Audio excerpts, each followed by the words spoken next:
5. aydan panir, köçer panirler geliyor. Mesela köylerde geliyor.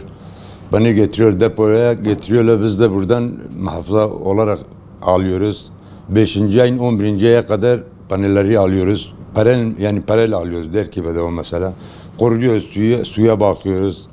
Ondan sonra temizlik yapıyoruz.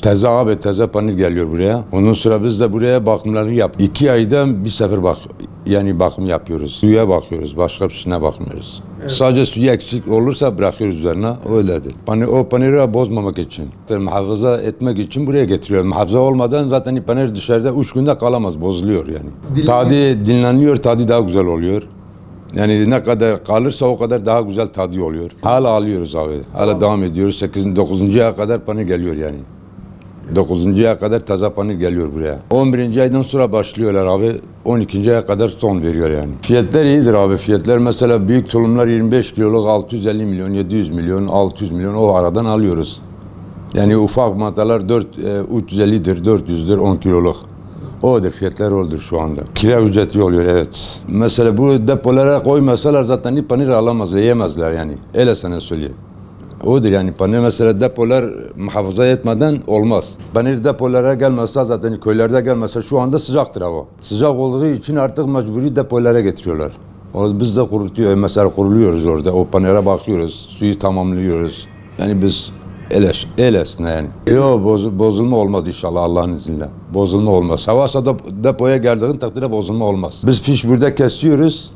O fişi getirseler zaten geliyor paneri alıyorlar. Fiş olmadan kaybolduysa da isimleri var burada. İsimlere bakıyoruz veriyoruz. Herkes getirebilir abi. Serbest. Bir insan var ya 10 tulum da getiren var. 15 tulum da getiren var, 1 tulum da getiren var. İnsanlar bir değil tabii. Bazıları diyor yumuşaktır. Yumuşak olduğu için de bize ait değil yani o yumuşak olduğu için. Yani o taze olarak depolara koyuyorlar. O mesela depo taze olarak tulumlara koyuyorlar. O yumuşak olabilir. Biz de burada kurutuyoruz. Bizim elimizde gelen kara kurturuyoruz abi burada. Depot bevine de ma paniri kho roja mahani sane wana mani bedre. Hotel panir tane bedre baş yani hotel mal be kharat be. Malem tkana bana khadaje ve kidi hotel mal etmeni kharat be. Abi yani havine germe tabi hatta 11. ay wana ke liverdi beni. Panirime hem çalaka bu hem şey hayvan wana ke bu mani bedre. Na barkatına barka tarihuna bir yalnız çalaka var bu pas bu. ماني vereceğim Halim abi.